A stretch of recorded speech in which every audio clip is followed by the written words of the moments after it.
Dans les pays en voie de développement, trois secteurs sont nécessaires pour déclencher un développement rapide et efficace, soit dans le milieu urbain, soit dans le milieu rural.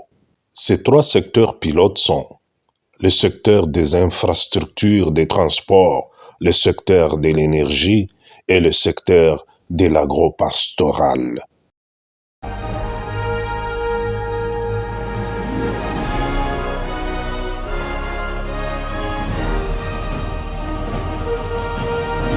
Dans notre service d'aujourd'hui, nous allons voyager dans le monde profond des pays tropicaux, en particulier ceux de l'espace subsaharien, où nous allons toucher le problème des infrastructures de transport routier, qui sont un problème important et essentiel pour la circulation des personnes et des biens. Une des plus vastes nations des pays tropicaux est la République démocratique du Congo. Un pays aux innombrables ressources naturelles, mais qui connaît encore un grand problème de routes urbaines et rurales.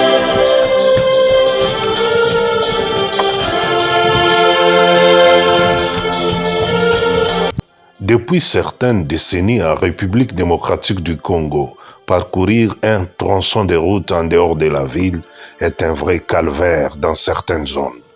Même les routes urbaines n'ont pas été épargnées du délabrement.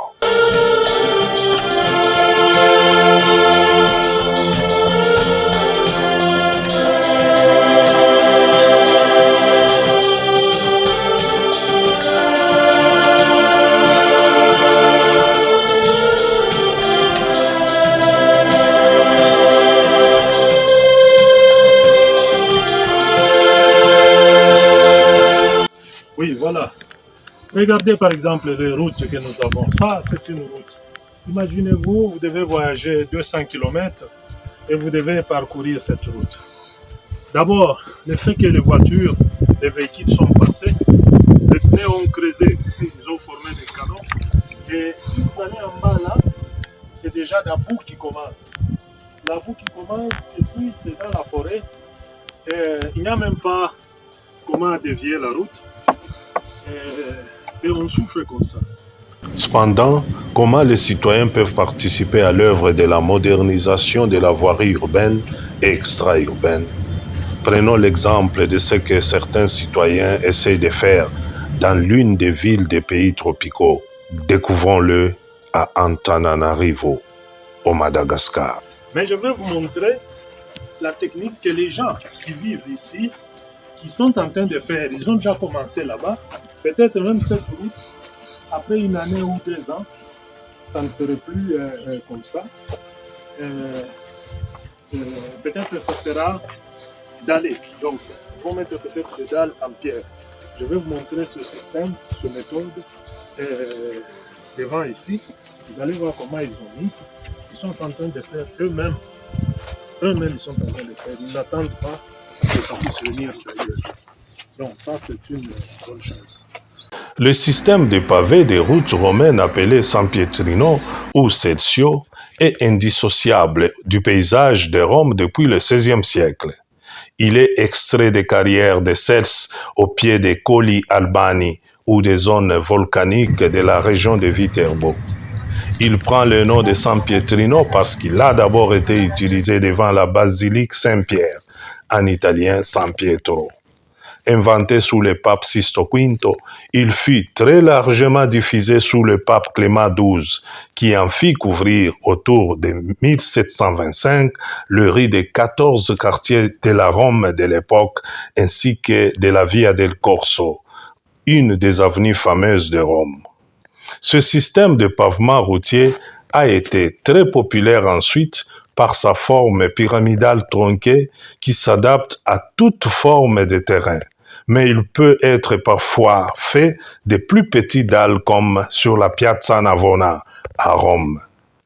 Très apprécié au siècle précédent parce qu'il s'adaptait à des terrains irréguliers en étant simplement posé sur un lit de sable ou de pouzzolane ou soit des débris volcaniques. Les revêtements en pavé San Pietrini, en plus, rendent les routes très brillantes, propres et facile à entretenir. Un exemple à suivre est celui des paisibles citoyens malgaches qui se donnent à faire avec leurs propres moyens de bord pour arranger leurs routes, leurs avenues et leurs rues moyennant une technique efficace ancienne pratiquée depuis Rome antique. C'est le carrelage des routes avec des pierres taillées dénommées Sampietrino. Un système simple, moins coûteux, mais efficace et durable. Donc, ça, c'est à féliciter. C'est ce que nous voulons faire aussi chez nous. Si nous attendons toujours que c'est l'État qui doit venir faire, l'État peut asphalter la route comme celle-ci. La route est asphaltée. L'État en a fait, il a asphalté. Mais les espaces qui restent comme des marchepieds, c'est nous. Ça ne les a pas coûté beaucoup. Ce n'est pas les ont dépensés. Ils se sont mobilisés, ils ont cherché des pierres, ils les ont amenées. Une chose que nous pourrons faire, vous voyez. Ils ont d'abord posé les pierres. Après, quand ils posent les pierres, ils mettent maintenant c'est ça, de la terre, un peu de terre au-dessus. Ils vont égaliser pour fermer les joints de pierres là. Et vous voyez, ça reste, ça devient comme pavement, comme marche. Au lieu d'avoir une petite asphalte, puis chaque fois la ils le font eux-mêmes. Vous allez voir beaucoup de routes. Je vais vous montrer. Depuis l'avènement de l'actuel gouvernement de la République démocratique du Congo, des efforts sont fournis et sont remarquables dans certains quartiers des villes congolaises pour réhabiliter et construire la voirie urbaine. Mais beaucoup reste encore à faire et cela demande, dans le bon sens civique du patriotisme, la participation de tous les citoyens.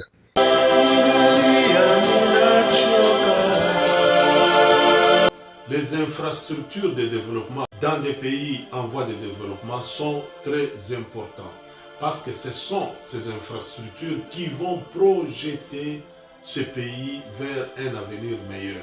Donc il faut protéger ce que nous avons, le peu que nous avons dans ce pays et surtout il faut en construire d'autres comme actuellement le gouvernement de la République démocratique du Congo est en train de faire. Et pour les protéger, il faut de l'ordre, de la discipline et surtout le changement de mentalité.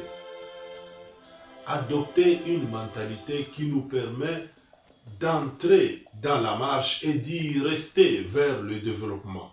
Nous avons tous la responsabilité de tenir propres ces infrastructures, de les protéger.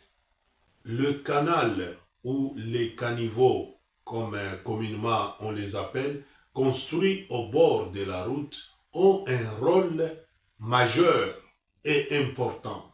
C'est simplement pour évacuer les eaux. Une fois qu'il y a un obstacle, l'eau va se tracer un autre chemin et nous risquons des phénomènes comme des inondations, des érosions.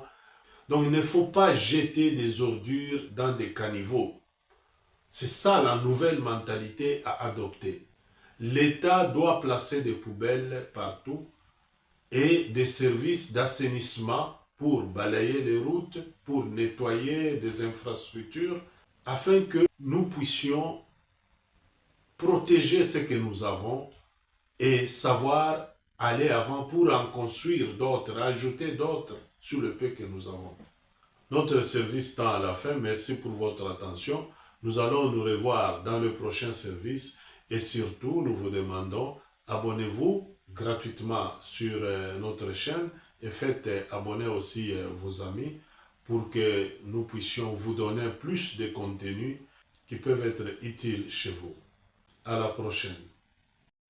Entre-temps, nous vous laissons en compagnie du rythme Moutouache, une danse locale de Kananga dans le Kasaï central.